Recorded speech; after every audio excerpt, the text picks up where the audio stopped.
तो आज मैं आपको एक्सप्लेन करूंगी आयरन मैन के तीनों पार्ट्स। तो मूवी की स्टार्टिंग होती है अफगानिस्तान के बॉर्डर को दिखाते हुए। वहाँ पर यूएस आर्मी भी होती है जो कि किसी ऐसे आदमी का इंतजार कर रही होती है जो कि वेपन्स को डील करता था और उसका नाम था टॉनी। फिर कुछ ही टाइम में हम देखते हैं कि टॉनी वहाँ पर पहुँच जाता है। वहाँ पर टॉनी उस आर्मी को एक मिसाइल दिखाता है और कहता है कि ये हम लोगों ने बनाया है। ये इतना ज्यादा खतरनाक है कि ये एक मिसाइल ही पूरी कंट्री को तबाह करने के लिए काफी है। और फिर वहाँ पर उसका एक्सपेरिमेंट किया जाता है। दरअसल टोनी यहाँ पर आर्मी से कोई डील करने आया था और इस डील से वो बहुत अमीर हो सकता था। उसके बाद वो यहाँ से चला जाता है, लेकिन तभी टोनी की कार पर कोई फायरिंग करने लगता है। वहाँ पर मौजूद सारी की सारी आर्मी टोनी को बचाने की कोशिश करती है, लेकिन वो लोग उन आर्मी को फायर करके मार देते हैं। टोनी अपनी जान बचाकर गाड़ी से बाहर तो आ जाता है, लेकिन उसके पास उसी की कंपनी का बॉम्ब पड़ा होता है जिसके फट जाने से वो काफी जख्मी हो जाता है। अब हमें एक दिन पहले का टाइम दिखाया जाता है जब टोनी को बेस्ट वेपन मेकर का अवार्ड मिला था। दरअसल जो कंपनी ये चला रहा था ये इसके फादर ने अपने दोस्त के साथ मिलकर बनाई थी, लेकिन जिस जगह अवार्ड दिया जा रहा था टोनी वहाँ पर मौजूद नहीं था, तो उसका अवार्ड कोई और रिसीव कर लेता है। अब अगर टोनी वहाँ पर नहीं था तो वो कहाँ पर था? वो था एक कैसीनो में। वहाँ पर वो आदमी आता है जिसने टोनी का अवार्ड लिया था। वो उसे उसका अवार्ड देता है तो वो कहता है कि यार मैं इसे कहाँ रखूंगा, मेरे घर में तो जगह ही नहीं है। वो अवार्ड वो लोगों को देकर वहाँ से चला जाता है। तभी वहाँ पर एक रिपोर्टर आती है और टोनी से कहती है कि क्या आप सेटिस्फाई हैं कि आप नए नए वेपन्स बना रहे हैं और वो इतने खतरनाक हैं कि किसी की भी जान ले सकते हैं, बल्कि पूरी कंट्री ही डिस्ट्रॉय कर सकते हैं। तो टोनी कहता है कि हाँ मैं सेटिस्फाई हूँ, क्योंकि अगर हम वेपन्स ना बनाएं तो लोग हमें ही मार डालेंगे। उसके बाद ये दोनों कुछ टाइम साथ स्पेंड करते हैं और फिर टोनी को बताया जाता है कि उसकी अफगानिस्तान के लिए फ्लाइट है और टोनी अपने प्राइवेट जेट से होता हुआ अफगानिस्तान आ जाता है। अब सीन शिफ्ट होता है प्रेजेंट टाइम की तरफ, जब टोनी बेहोश है और एक बैटरी से कनेक्टेड है। जब उसे होश आता है तो वह देख के काफी हैरान होता है कि मेरे साथ बैटरीज क्यों लगी हुई हैं। वो होश में आकर अपने साथ खड़े आदमी से पूछता है कि मेरे साथ ये क्या हो रहा है। तो वो आदमी उसे बताता है कि जब तुम्हारे साथ वो बॉम्ब एक्सप्लोड हुआ तो उसके कई पीसेस तुम्हारी बॉडी के अंदर चले गए। वो इतने छोटे पीसेस थे कि हम उनको बाहर नहीं निकाल सकते थे। अब इसका एक ही हल था कि हम उन पीसेस को तुम्हारे दिल के पास जाने से रोक सकें। तो इस वजह से हम ये इलेक्ट्रोमैग्नेटिक वेव्स यूज कर रहे हैं, तो तुम्हें घबराने की कोई जरूरत नहीं है। हमें पता चलता है कि टोनी को टेररिस्ट ने किडनैप कर रखा है और तभी वहाँ पर उन टेररिस्ट का लीडर आता है। वो टोनी से कहता है कि जानते हो मैंने तुम्हें किडनैप करके यहाँ पर क्यों बुलाया? मुझे तुम्हारा बनाया गया मिसाइल काफी पसंद आया और जैसा कि तुम जानते हो कि यूएस आर्मी ने हमारे बॉर्डर पर कब्जा कर रखा है, तो मैं चाहता हूँ कि सेम मिसाइल तुम हमारे लिए भी बनाओ और बस जैसे ही तुम मुझे मिसाइल दे दोगे तो मैं उन पर अटैक करके तुम्हें छोड़ दूंगा। तो टोनी कहता है कि हरगिज नहीं, ये तुम्हारी भूल है। तो टोनी के साथ खड़ा हुआ आदमी उसे कहता है कि नहीं, ऐसा नहीं करो, तुम्हारे पास इसके अलावा और कोई सोल्यूशन नहीं है, क्योंकि ये एक ऐसा इलाका है जहाँ तुम्हारे साथी इवन आर्मी भी नहीं तुम्हें ढूंढ सकती। अब ये आदमी था कौन? दरअसल ये आदमी भी वेपन्स बनाया करता था और इन्हें भी यही लोग लेकर आए थे यहाँ पर। अब टोनी और वो डिसाइड करने लगते हैं कि यहाँ से बाहर कैसे निकला जाए। हालांकि यहाँ से बाहर जाना लग तो इम्पॉसिबल रहा था, लेकिन वो फिर भी ट्राई करना चाहते थे। वो आदमी कहता है कि मुझे अपनी फैमिली के पास जाना है। तो टोनी कहता है कि मेरी कोई फैमिली नहीं, बस एक ड्राइवर और एक सेक्रेटरी है। तो वो दोनों सोचते हैं कि हम कोई ऐसा ड्रेस बनाएंगे जो कि बुलेट प्रूफ हो, ताकि जब हम लोग बाहर निकले और वो हम पे शूट करें तो हम पे कोई असर ना हो और हम फौरन से भाग जाएं। वो आदमी टोनी को बताता है कि तुम्हारी बॉडी में जो इलेक्ट्रोमैग्नेटिक वेव्स हैं उनको सिर्फ वही बैटरी कंट्रोल कर सकती है जो मैंने तुम्हारी बॉडी के साथ कनेक्ट की थी। अब उसको ढूंढना होगा ताकि उसको यूजफुल बनाकर हम यहाँ से बाहर जा सकें, लेकिन उस सूट के लिए इनको बहुत हाई पावर्ड बैटरी चाहिए थी जो कि सूट को रन भी कर सकती। दूसरी तरफ लीडर को तो यही लग रहा होता है कि शायद ये लोग मेरे लिए वो मिसाइल बना रहे हैं, तो वो उसको मटेरियल भी देता रहता है, क्योंकि वो नहीं जानता होता कि मिसाइल बनाने के लिए क्या क्या मटेरियल चाहिए। लेकिन जल्द ही जब वो सूट तैयार होता है तो इस बात की खबर उस लीडर तक भी पहुंच जाती है। उसे बहुत गुस्सा आता है और वो उस आदमी को जो कि टोनी के साथ इस सूट बनाने में हेल्प कर रहा था काफी इंजर्ड कर देता है। टोनी अपना वो सूट पहनता है और उसमें सारा सिस्टम डाउनलोड करता है। उसमें वो पावर भी ले आता है और वहाँ पर मौजूद सब लोगों को मारने लगता है और उस केव से बाहर आ जाता है अपना वही ड्रेस पहनकर। टोनी वहाँ से निकलकर सारे वेपन्स डिस्ट्रॉय करता है और अपने ड्रेस में ही मौजूद रॉकेट लॉन्चर से वहाँ से फ्लाई कर जाता है। अब वो गिरता है एक डेजर्ट में, जहाँ पर उसकी टीम उसे ढूंढ लेती है और वापस उसी जगह पर ले आती है जहाँ पर वो लोग रहा करते थे। वहाँ पर टोनी के फादर के फ्रेंड भी होते हैं जिन्होंने उनके साथ मिलकर ये वेपन कंपनी खोली थी। टोनी कहता है कि मैं लाइव आना चाहता हूँ और मीडिया के सामने प्रेस कॉन्फ्रेंस भी करना चाहता हूँ। अब हम देखते हैं कि टोनी पूरे मीडिया से बात कर रहा होता है। वो कहता है कि मुझे अफगानिस्तान के लोगों ने किडनैप कर लिया। उन्होंने मुझसे डिमांड की कि मैं उनको भी वेपन्स बना कर दूं। मैंने ये सोचा है कि मेरे वेपन्स इतनी प्रॉब्लम्स क्रिएट कर रहे हैं और वो लोग भी मेरे वेपन्स को हासिल करके जंग करना चाहते हैं, वॉर करना चाहते हैं और मैं ये सब नहीं चाहता, इसलिए मैं अपनी कंपनी ही बंद कर रहा हूँ। और एटलीस्ट अगर कंपनी बंद ना भी की तो मैं ऐसे वेपन्स कभी नहीं बनाने वाला। तो वो आदमी जो टोनी के फादर का फ्रेंड था वो सारे लोगों से कहता है कि नहीं नहीं, ऐसी बात नहीं है। टोनी बेचारा अभी अपनी जान बचा कर आया है और ये सेंसेस में नहीं है। ये भी उदास है, इसलिए बहकी बातें कर रहा है, ऐसा कुछ नहीं होने वाला। टोनी वहाँ से चला जाता है और वो आदमी भी टोनी के पीछे पीछे आता है। वो टोनी से कहता है कि आखिर हुआ क्या, तुम अफगानिस्तान से कैसे बचकर निकले और तुम्हें उन लोगों ने क्यों किडनैप किया था। तो टोनी उसे सारी बात बता देता है और ये भी बताता है कि मैंने एक आयरन सूट बनाया था जिसकी हेल्प से मैं बाहर निकला, क्या तुम भी देखना चाहोगे। तो वो आदमी कहता है कि हाँ हाँ क्यों नहीं। तो टोनी अपनी शर्ट खोलता है और अपनी चेस्ट पर वो दिखाता है, यानी उस आयरन सूट का कुछ हिस्सा। वो आदमी ये चीज देख के कहता है कि ये तो लाजवाब है, हमें इस पर और काम करना चाहिए और पूरी दुनिया के सामने लाना चाहिए। हम इससे काफी अमीर हो सकते हैं और इससे हमें काफी प्रोग्रेस मिल सकती है। लेकिन टोनी नहीं मानता और फिर जाता है अपनी सेक्रेटरी के पास। वो उससे कहता है कि मेरी चेस्ट में जो टूल लगा हुआ है मैंने इससे ज्यादा एडवांस टूल बना लिया है, उसे प्लीज उसके साथ चेंज कर दो। तो वो लड़की टोनी से पूछती है कि ये क्या करता है। तो टोनी उसे बताता है कि मेरी बॉडी में कुछ मेटल पीसीज हैं, ये उनको मेरे दिल तक जाने से रोकता है और मेरी बॉडी में और ज्यादा पावर और एनर्जी बनाता है। दूसरी तरफ डेजर्ट में उन अफगानिस्तान के टेररिस्ट को उस सूट के कुछ पार्ट्स मिल जाते हैं जिसे वो लोग जोड़कर पता लगा लेते हैं कि असल में चीज क्या है। और उधर टोनी भी एक नए ड्रेस बनाने की कोशिश में होता है। उसने उस ड्रेस में और ज्यादा अच्छे रॉकेट लॉन्चर्स लगा रखे थे जो उसे उड़ने में मदद देने वाले थे। अब वो अपनी ड्रेस में लगे सिस्टम को ऑर्डर देता है कि मुझे और ऊपर उड़ाओ, लेकिन जब वो काफी ज्यादा ऊपर पहुंच जाता है तो उसके ड्रेस में बर्फ जमने लगती है सर्दी की वजह से और उसके सिस्टम में एरर आ जाता है और वो नीचे आकर गिरता है। जैसे ही वो नीचे आ रहा होता है तो वो अपने सिस्टम को दोबारा से ऑर्डर देता है क्योंकि अब उस पर से बर्फ मेल्ट हो रही थी और वो दोबारा से उड़ जाता है। फिर घर आकर वो उस ड्रेस में कुछ चेंजेस करता है ताकि ज्यादा ऊंचाई पर जाने में वो ड्रेस ना जमे। और टेबल पर उसकी सेक्रेटरी ने उस पुराने टूल पर कुछ लिख के उसके लिए रखा होता है जिसे देख के वो काफी खुश होता है। फिर शाम को हम देखते हैं कि टोनी एक पार्टी में जाता है जहाँ पर उसकी सेक्रेटरी भी होती है। वो दोनों साथ टाइम स्पेंड करते हैं, डांस करते हैं और काफी एंजॉय करते हैं कि तभी वहीं पर वो रिपोर्टर आ जाती है जिसने उससे कुछ क्वेश्चंस किए थे। वो कहती है कि जो मिसाइल तुमने अफगानिस्तान में दिखाया उस जैसे कई मिसाइल अब अफगानिस्तान खुद बना रहा है और मुझे नहीं लगता कि ये तुम्हारी परमिशन से हो रहा है या तुमने ऐसा कुछ करने को कहा है। टोनी एकदम बहुत गुस्से में आ जाता है और उसे लगता है कि हो ना हो ये काम उसी आदमी का है जो कि उसके फादर का दोस्त था, यानी उस कंपनी का शेयर पार्टनर। टोनी सीधा उस आदमी के पास जाता है और उससे पूछता है क्या वाकई में तुमने वो मिसाइल वहाँ पर भेजा है। तो वो कहता है कि हाँ मुझे ऐसा करना पड़ा। तो टोनी कहता है क्या तुम्हें पता भी है वहाँ पर जो टेररिस्ट है वो लोगों को कितना मार रहे हैं और तुमने उन्हीं टेररिस्ट की मदद कर दी, हमारी कंपनी ऐसे काम नहीं करती। लेकिन वो उसकी एक नहीं सुनता। फिर टोनी घर आ जाता है और खुद ही कुछ करने का ट्राई करता है। टोनी अपने ड्रेस को बहुत एडवांस बना लेता है। उसमें उसने हर तरह की टेक्नोलॉजी यूज कर दी थी जो कि फायर भी कर सकती थी और छोटे छोटे रॉकेट्स भी शूट कर सकती थी।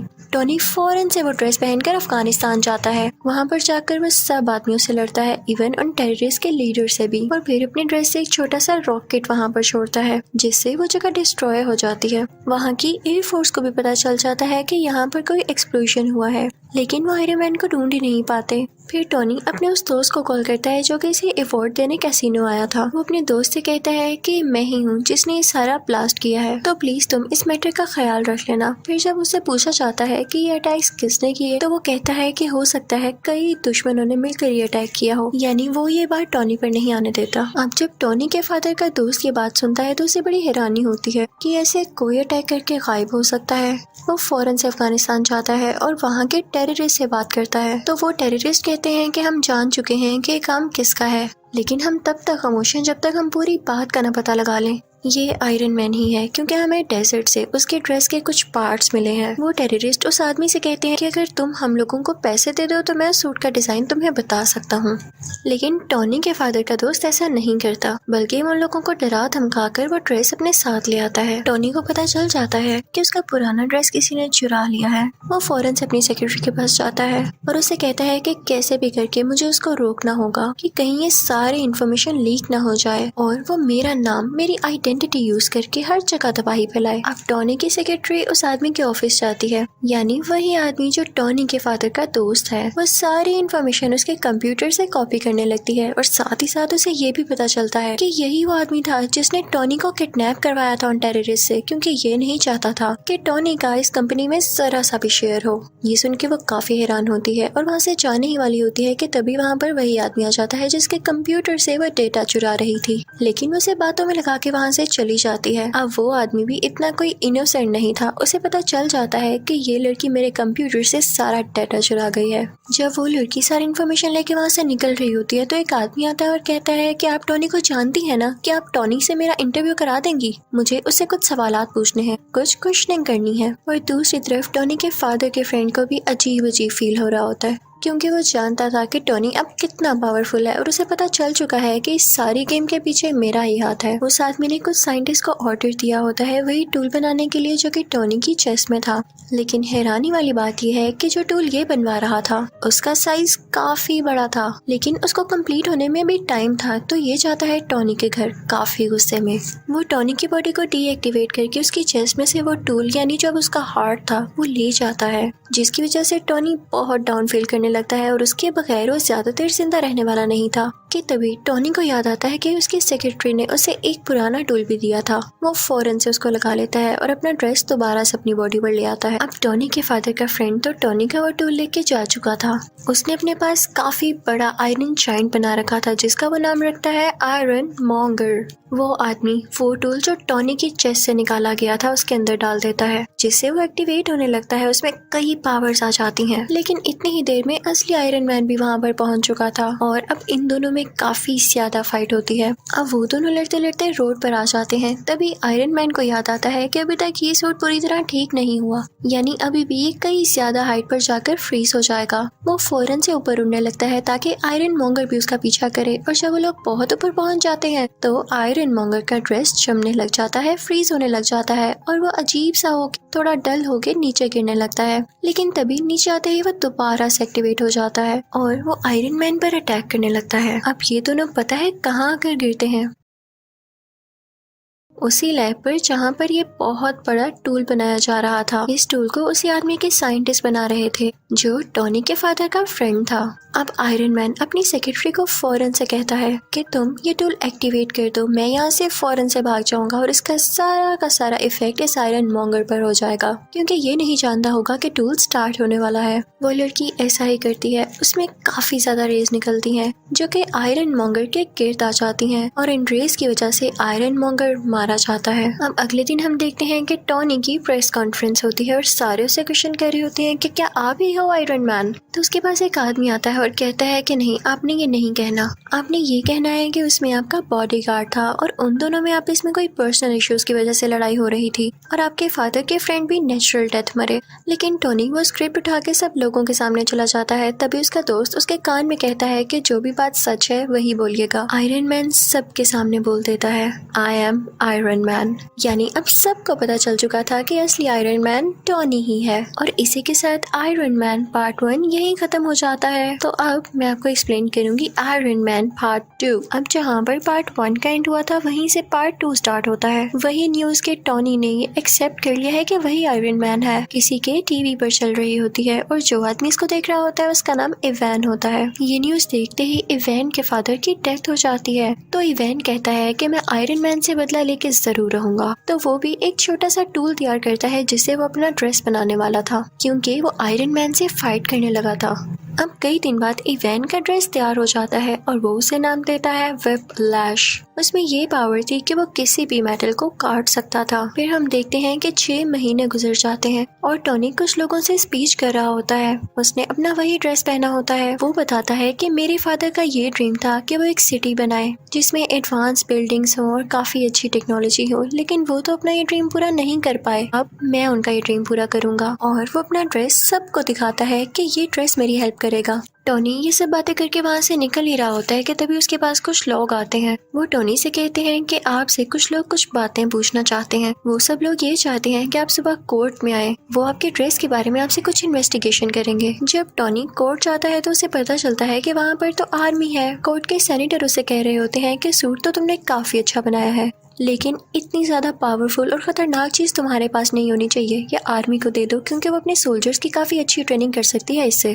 तो टोनी कहता है कि नहीं, वो ड्रेस मैंने बनाया है, मेरी मेहनत लगी है उसमें, मैंने उस पर कई एक्सपेरिमेंट्स किए और मुझे ही उसको यूज करना आता है। वो मेरा ड्रेस है और मैं ही आयरन मैन हूँ। No one can be Iron Man. कोई आयरन मैन नहीं बन सकता मेरे अलावा। वहाँ पर टोनी का वही ब्लैक दोस्त भी होता है, लेकिन इस पार्ट में उसका फेस चेंज है, यानी किसी और को टोनी का दोस्त बना दिया गया है, लेकिन कैरेक्टर वही है।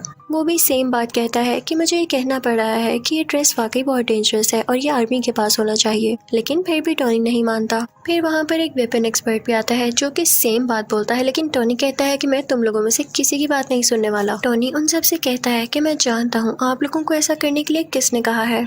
इनफैक्ट वो आदमी इसलिए चाहता है कि आप लोग मेरा ड्रेस ले लें क्योंकि वो खुद ऐसा ड्रेस नहीं बना पा रहा। उसने मेरी कॉपी करके कई ज्यादा ड्रेसेस बनाए हैं, लेकिन वो उस काम के नहीं जो कि मेरा ड्रेस है। तो आप लोग उसकी बातों में क्यों आ रहे हैं? मैं आपको प्रूफ्स भी दिखाता हूँ। और टोनी फिर उनको प्रूफ्स भी दिखाने लगता है कि वाकई वो आदमी कैसा है। वो कहता है कि इतना बड़ा वेपन मेकर मेरी ड्रेस को कंट्रोल ही नहीं कर पा रहा, तो आप लोग कैसे कर पाएंगे? इसे सिर्फ मैं चला सकता हूँ और मैं जानता हूँ ये किसी को नुकसान नहीं देगा। सबको उसकी बात अच्छी लगती है और फिर वो वहाँ से चला जाता है। दूसरी तरफ हम देखते हैं कि इवैन अपना व्हिप्लैश ड्रेस कंप्लीट कर चुका होता है और अब वो चाहता था कि वो डायरेक्ट जाकर आयरन मैन से लड़ाई करे। दूसरी तरफ टोनी भी अपने ड्रेस को चेक कर रहा होता है। उसके ड्रेस में एक ऐसा कोर होता है जो कि सबसे ज्यादा यूजफुल था, लेकिन यूजफुल होने के साथ साथ वो काफी खतरनाक भी था। उसकी वजह से टोनी की बॉडी में काफी पॉइजन फैल रहा था। उसी दौरान टोनी इस सोच में भी पड़ जाता है कि अगर मुझे कुछ हो गया तो कंपनी का क्या होगा। तो वो अपनी सेक्रेटरी को बुलाता है और उससे कहता है कि मैं तुम्हें अपनी कंपनी का सीईओ बनाता हूँ। ये कंपनी अब से तुम्हारे अंडर है, तुम जिसको चाहो हायर करो। फिर टोनी की सेक्रेटरी जो कि अब उस कंपनी की सीईओ थी, एक लड़की को इंटरव्यू के लिए बुलाती है, लेकिन वो लड़की किसी कंपनी की एजेंट होती है। फिर हम देखते हैं कि कार रेस हो रही होती है और उसमें टोनी ने भी पार्टिसिपेट किया होता है, लेकिन तभी वहाँ पर इवैन यानी व्हिप्लैश आ जाता है और उस पर अटैक कर देता है, जिससे उसकी गाड़ी 2 हिस्सों में टूट जाती है। ये न्यूज टीवी पर टोनी की यानी वो सीईओ भी देख लेती है और उसके बॉडीगार्ड से कहती है कि हमें फौरन उसकी मदद के लिए जाना होगा। वो दोनों जाते हैं और टोनी को उसका ब्रीफ केस देते हैं जिसके अंदर वो आयरन मैन वाला ड्रेस होता है और टोनी उसको पहन लेता है। अब आयरन मैन में और व्हिप्लैश में काफी लड़ाई होने लगती है, लेकिन आयरन मैन जो भी अटैक्स कर रहा था व्हिप्लैश उनको रोके जा रहा था और कई देर तक ऐसे चलता है। लेकिन तभी आयरन मैन व्हिप्लैश पर जोरदार अटैक करता है, जिससे फाइनली व्हिप्लैश को डिफीट हो जाती है। व्हिप्लैश को अरेस्ट कर लिया जाता है। थोड़ी देर बाद टोनी पुलिस स्टेशन जाता है इवैन से ये पूछने के लिए कि उसने उस पर अटैक क्यों किया। वो आगे से चुप रहता है तो टोनी उससे कहता है कि वैसे तुम्हारी टेक्नोलॉजी थी बड़ी कमाल की, तुम अगर ये आर्मी को बेच देते तो तुम काफी अमीर हो सकते थे। और ये कह के वो वहाँ से चला जाता है। फिर हम देखते हैं कि एक और आदमी आता है जो कि सेम टू सेम इवैन के जैसा था, इवन उसका यूनिफॉर्म भी। वो दरअसल जेल में इसलिए भेजा गया था ताकि उसको मरवाकर लोगों को ये शो किया जा सके कि इवैन मर चुका है। और एक आदमी जो कि बहुत बड़ा गैंगस्टर था असली इवैन को रेस्क्यू कर लेता है, वहाँ से निकलवा लेता है। सबको यही लग रहा था कि इवैन मारा जा चुका है क्योंकि उन्होंने वहाँ पर ब्लास्ट करवा के नकली इवैन को मरवा दिया था। वो गैंगस्टर किसी इंडस्ट्री का ओनर था और टोनी का सबसे बड़ा दुश्मन था। वो ये चाहता था कि वो भी आयरन मैन के ड्रेस की तरह कई ज्यादा ड्रेसेस बनाए और पूरी आर्मी बनाए उनसे। उसने इवैन को भी इसीलिए छुड़वाया था। दूसरी तरफ टोनी के ड्रेस का वो कोर उसे काफी सता रहा होता है। वो उसकी चेस्ट में मुसलसल पॉइजन पहुंचा रहा था, जिससे उसे फील हो रहा था कि अगर उसने कुछ न किया जल्द तो वो मारा जाएगा। लेकिन इस बात की फिक्र ना करते हुए वो अपनी बर्थडे पार्टी रखता है और उसमें डांस कर रहा होता है कि तभी उसका वो ब्लैक फ्रेंड आता है और उसे कहता है कि आर्मी का ऑर्डर है कि कल तुम्हें या तुम्हारे ड्रेस को उनके सामने लाया जाए। वो आदमी भी टोनी से अब तंग आ चुका था। वो कहता है कि तुम अपना ड्रेस पहन के पार्टी कर रहे हो, तुम जानते भी हो कि कितना खतरनाक है, लेकिन टोनी उसकी बात नहीं सुनता। तो वो भी टोनी का पुराना ड्रेस पहन कर आ जाता है। और उन दोनों में अब काफी ज्यादा फाइट होती है। दोनों ने ही आयरन के ड्रेसेस पहने रखे थे और दोनों चाहते थे कि किसी न किसी तरह एक दूसरे को हरा दें ताकि पहला जीत जाए। अब दोनों अपने अपने हाथ से लेजर निकालने लगते हैं और एट अ टाइम लेजर निकलने से दोनों लेजर्स आपस में टकरा जाती हैं और बहुत बड़ा ब्लास्ट होता है। जहाँ पर ब्लास्ट होता है और टोनी की बर्थडे पार्टी हो रही होती है वो जगह कोई और नहीं बल्कि टोनी की कंपनी होती है। अब वहाँ से टोनी का पुराना ड्रेस लेके वो ब्लैक फ्रेंड तो चला जाता है, लेकिन टोनी वहीं पर नशे की हालत में होता है। फिर हम देखते हैं कि एक आंख वाला आदमी टोनी के पास आता है और उससे कहता है कि तुम्हारे फादर क्या क्या करना चाहते थे और तुम क्या कर रहे हो, तुम नशा करके इधर उधर फिरते रहते हो। तो टोनी कहता है कि अपनी जुबान बंद रखो, तुम होते कौन हो ऐसे बोलने वाले। तो वो आदमी कहता है मैं तुम्हारे बारे में सब कुछ जानता हूँ, वो लड़की जो तुम्हारी कंपनी में इंटरव्यू देने आई थी वो कोई और नहीं बल्कि मेरी ही सीक्रेट एजेंट है और तुम्हारी सारी बातें सारी रिपोर्ट्स ये मुझे देती रही है। फिर वो आदमी ये भी कहता है कि मैं ये नहीं चाहता कि तुम्हारा कोई नुकसान हो, मैं चाहता हूँ कि तुम और ज्यादा अच्छा एक ड्रेस बनाओ जिससे पूरी दुनिया को फायदा हासिल हो और मेरे पास तुम्हारे फादर की कुछ चीजें भी हैं, चाहो तो उन्हें मेरे से ले सकते हो। टोनी उस एक आंख वाले आदमी के पास से वो सारी चीजें ले आता है तो उसे पता चलता है कि उसके फादर जो सिटी बनाना चाहते थे वो उस टूल की मदद से बनाई जा सकती है। वो उस पर पूरी तरह से रिसर्च करने लगता है। वहाँ पर उसको कोर का पूरा डिजाइन भी नजर आ जाता है। वो उस पर थोड़ी सी और रिसर्च करता है और काफी चेंजेस करने के बाद बहुत ही ज्यादा एडवांस टूल बना लेता है और फिर उसी टूल से वो एक नया ड्रेस तैयार करता है जिसको वो नाम देता है मार्क 6। और साथ ही उसे इवेन की कॉल भी आती है जो कहती है कि मैंने तुम्हारे दुश्मन के साथ मिलकर एक काफी अच्छा ड्रेस तैयार कर लिया है। मैं वेट करूंगा उस दिन का जब तुम और मैं आमने सामने होंगे और देखते हैं कि कौन जीतता है। मैं आप लोगों को राज बताती हूँ कि इन लोगों ने वो ड्रेस किस तरह से तैयार किया। टोनी का वो पुराना ड्रेस जो कि टोनी का दोस्त आर्मी के पास लेके आया था, उस ड्रेस में इवान ने और टोनी के दुश्मन ने कुछ चेंजेस किए और उसको और ज्यादा एडवांस बना दिया कुछ टेक्नोलॉजीज की मदद से, जो कि बहुत सारी वॉर्स लड़ सकता था और फाइट कर सकता था। अब दूसरी तरफ टोनी का दुश्मन लोगों से स्पीच कर रहा होता है कि मैंने आयरन सोल्जर्स बनाए हैं क्योंकि अब आयरन आर्मी का दौर है। दूसरी तरफ टोनी को भी पता चल जाता है कि इवान किसी के साथ सच्चा नहीं है, तो वो जाता है अपने उसी दुश्मन के पास, उसी इंडस्ट्री के ओनर के पास और उसे जाके कहता है कि इवान तुम्हारे साथ धोखा करेगा, वो तुम्हारी सारी आर्मी को अपने कब्जे में कर लेगा और वो सिटी पर अटैक कर देंगी। और ऐसे ही होता है। इवेंट देखते ही देखते सब सूट्स को अपने काबू में कर लेता है और उस वॉर मशीन को भी, जो कि इन लोगों ने नई टेक्नोलॉजीज के साथ तैयार की थी। वही ड्रेस जो कि टोनी का पुराना ड्रेस था। टोनी उस इंडस्ट्री के ओनर से कहता है कि मैंने कहा था ना, जाओ अब अपने सोल्जर्स को कंट्रोल करो, लेकिन अब बहुत देर हो चुकी थी। तो वो सीक्रेट एजेंट वहाँ पर पहुँचती है जहाँ पर इवान इन सारे आयरन सोल्जर्स को कंट्रोल कर रहा होता है, लेकिन वो सारे के सारे अपना कंट्रोल खो चुके थे। तभी वहाँ पर आता है टोनी जो कि अब आयरन मैन बन चुका था। वो आते ही अपनी पावर्स का यूज करता है और सारे आयरन सोल्जर्स को मार गिराता है, लेकिन तभी उसके सामने आ जाता है व्हिप्लैश जो कि ज्यादा स्ट्रॉन्ग हो गया था अपने उसी ड्रेस में। टोनी यानी आयरन मैन उस पर अटैक करने लगता है, लेकिन अब उस पर कुछ असर नहीं हो रहा था क्योंकि व्हिप्लैश अब काफी स्ट्रॉन्ग हो चुका था और अब वो जानता था कि आयरन मैन का मुकाबला कैसे करना है। तभी टोनी को याद आता है कि जब उसकी और उसके ब्लैक फ्रेंड की लेजर आपस में टकराई थी तो बहुत बड़ा ब्लास्ट हुआ था। वो अपने उस फ्रेंड से कहता है कि हम वो एक्सपेरिमेंट दोबारा से करते हैं। अब वो दोनों ऐसे ही करते हैं और वहाँ पे काफी बड़ा ब्लास्ट होता है। व्हिप्लैश वहीं पर मारा जाता है। अब अगले सीन में हम देखते हैं कि टोनी के पास वही एक आंख वाला आदमी आता है और उससे कहता है कि मैं तुम्हें गुड न्यूज दूं, तुम्हारा जो आयरन मैन वाला ड्रेस है उसको एवेंजर्स ने अप्रूव कर लिया है, यानी अब वो एवेंजर्स टीम में यूज होगा। लेकिन आई एम सॉरी, तुम उसके लिए सिलेक्ट नहीं हुए, तुम्हें सिर्फ पीछे से काम करना होगा। तो टोनी कहता है कोई मसला नहीं, आई एम एक्सेप्टिंग, लेकिन मुझे इस बात का क्रेडिट चाहिए। फिर अगले सीन में हम देखते हैं कि कोर्ट के सेनेटर टोनी यानी आयरन मैन को और उसके ब्लैक फ्रेंड को मेडल देते हैं और उनसे कहते हैं कि थैंक यू, आपने पूरी दुनिया को बचा लिया। और इसी के साथ आयरन मैन पार्ट 2 यहीं खत्म हो जाता है। तो अब बारी है पार्ट 3 की एक्सप्लेनेशन की। तो मूवी का स्टार्ट होता है एक फ्लैशबैक को दिखाते हुए, जहाँ पर एक लेडी उसे बता रही होती है कि मैंने एक ऐसा वायरस बनाया है जिसमें बहुत सारी पावर्स हैं। इवन वो लोग जो डिसेबल हैं, माजूर हैं, वो भी अपनी पावर्स वापस ला सकते हैं, यानी वो बिल्कुल ठीक हो सकते हैं। तभी वहाँ पर एक ग्लासेस वाला साइंटिस्ट आता है जो कि टोनी से कहता है कि हमारी कंपनी एक बहुत बड़ा एक्सपेरिमेंट करने वाली है, उसमें बहुत ज्यादा एडवांस टूल यूज होने वाले हैं, तो मैं तुम्हें ऑफर कर रहा हूँ कि मेरी कंपनी को ज्वाइन कर लो। दरअसल वो टोनी से काफी इम्प्रेस होता है, लेकिन टोनी उसकी ऑफर को रिजेक्ट कर देता है और वहाँ से चला जाता है। हम देखते हैं कि टोनी को एक मेंटल इशू हो गया था, उसी वजह से जब आयरन आर्मी ने पूरे सिटी पर अटैक्स किए थे और टोनी उन्हें शुरू में बचा नहीं पा रहा था, उसे वो फ्लैशबैक बार बार आते थे और इसी को लेके वो काफी सैड और बुरा फील किया करता था। लेकिन उसका दोस्त उसे हौसला देता है। आयरन मैन सोचता है कि अगर उन लोगों ने दोबारा से अटैक कर दिया तो मैं क्या करूंगा। इसके लिए वो आयरन मैन की पूरी टीम बना देता है और वो उस टीम का नाम रखता है आयरन लीजन। अब हमें पता चलता है कि पूरी कंट्री में दोबारा से अटैक्स हो रहे हैं और वो कोई और नहीं बल्कि मैंड्रिन नाम का एक आदमी करवा रहा है। टोनी यानी आयरन मैन का एक बॉडीगार्ड भी उसी कंट्री में होता है जो कि उन अटैक्स की वजह से शदीद जख्मी हो चुका था। टोनी उससे बहुत प्यार करता था, इसलिए उसे गुस्सा आ जाता है। तो वो प्रेस कॉन्फ्रेंस करता है कि अगर ये अटैक्स ना रोके गए तो मैं उस मैंडरिन के साथ बहुत बुरी तरह पेश आऊंगा। लेकिन लगता है ये बात उसकी मैंडरिन को बिल्कुल पसंद नहीं आती। वो जनाब टोनी के घर पर ही अटैक करवा देता है, जिससे टोनी यानी आयरन मैन का घर पूरी तरह से तबाह हो जाता है। उस वक्त टोनी के साथ वही लड़की भी थी जिसने वो वायरस बनाया था जो कि डिसेबल लोगों को ठीक कर सकता था। आयरन मैन अपना ड्रेस पहनता है और उस लड़की को बचाकर वहाँ से ले जाता है। लेकिन आयरन मैन के सूट में एक एरर आ जाता है। जिस जगह उसने लैंड करना था वो वहाँ पर नहीं जाता बल्कि किसी ऐसी जगह में गिर जाता है जहाँ पर स्नो फॉलिंग हो रही होती है। लेकिन स्टिल होप यानी उम्मीद अभी भी बाकी थी, क्योंकि उस सूट में पावर जो बाकी थी वो चाहता तो उस जगह पर वापस जा सकता था जहाँ पर उसको जाना था। दूसरी तरफ पूरी दुनिया काफी सैड होती है क्योंकि उनको ये लग रहा था कि टोनी मारा जा चुका है उस अटैक में जो कि उसके घर पर हुआ,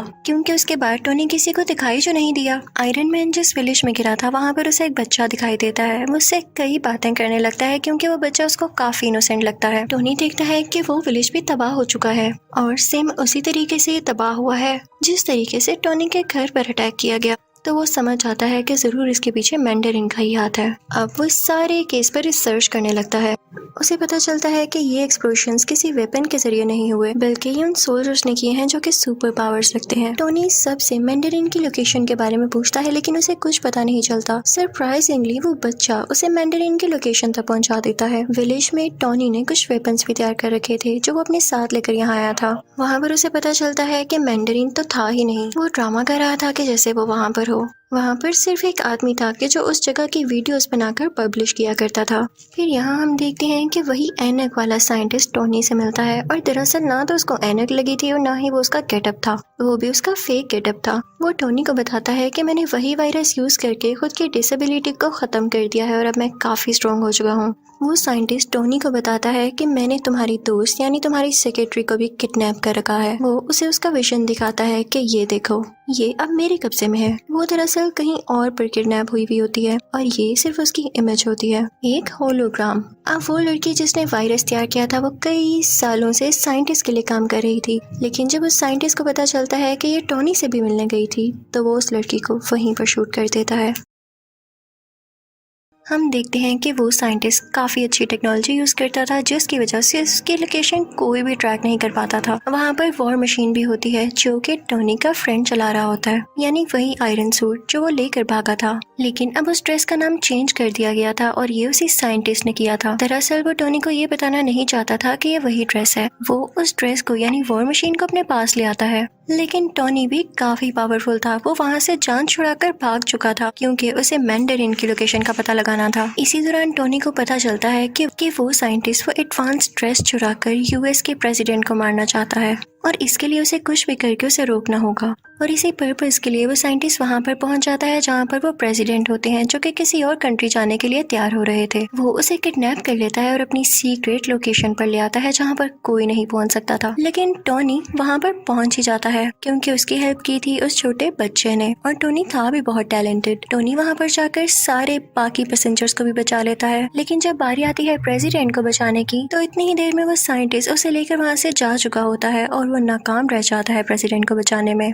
लेकिन हमें ये जरूर पता चल जाता है कि साइंटिस्ट की सीक्रेट लोकेशन क्या थी। ये समंदर के पास एक खुफिया जगह थी और ये प्रेसिडेंट को यहाँ पर पता है क्यों लाया था, क्योंकि ये उनकी डेथ पूरे सोशल मीडिया के सामने लाइव दिखाना चाहता था, जिससे इसको पॉपुलैरिटी मिलती यानी ये मशहूर हो जाता और लोग इससे डरने लगते। और प्रेसिडेंट को पकड़ना इतना आसान नहीं हुआ था, बल्कि प्रेसिडेंट के नीचे जो बंदा होता है यानी वाइस प्रेसिडेंट, उसने जेलसी में आकर प्रेसिडेंट की किडनैपिंग में उस साइंटिस्ट की हेल्प की थी। उसने ये लालच में भी किया था क्योंकि उसकी एक डिसेबल बेटी थी जिसको साइंटिस्ट ने वही वायरस देकर ठीक कर दिया था। अब हम देखते हैं कि टोनी और उसका ब्लैक फ्रेंड उसी जगह पर होते हैं जहाँ पर वो साइंटिस्ट होता है, यानी समंदर के पास वाली खुफिया जगह में। टोनी अपने दोस्त को कहता है कि मैं अपनी असिस्टेंट यानी सीईओ को बचाऊंगा और तुम जाकर प्रेसिडेंट को बचाना। फिर हम देखते हैं कि आयरन मैन उस आदमी के सामने पहुंच चुका है, यानी उस साइंटिस्ट के सामने। उन दोनों में काफी फाइट होती है, दोनों ने ड्रेसेस पहन रखे थे और दूसरी तरफ वो ब्लैक फ्रेंड भी प्रेसिडेंट को बचा देता है और उन्हें भी आयरन ड्रेस पहनाकर सेव कर लेता है और कहता है आप यहाँ से चले जाएं अभी के लिए। आयरन मैन भी उस सीईओ को यानी अपनी दोस्त को बचा लेता है, लेकिन बचाते बचाते वो नीचे गिर जाती है जहाँ पर बहुत ज्यादा आग लगी होती है। टोनी यानी आयरन मैन डर जाता है कि ये तो जल जाएगी अब, लेकिन एक मजे की बात ये थी कि उस साइंटिस्ट ने इसके अंदर भी वो वायरस इंजेक्ट कर रखा था जिसकी वजह से उसे आग से कुछ नहीं होता और वो ठीक हो जाती है। ये तो इनके लिए प्लस पॉइंट हो गया था।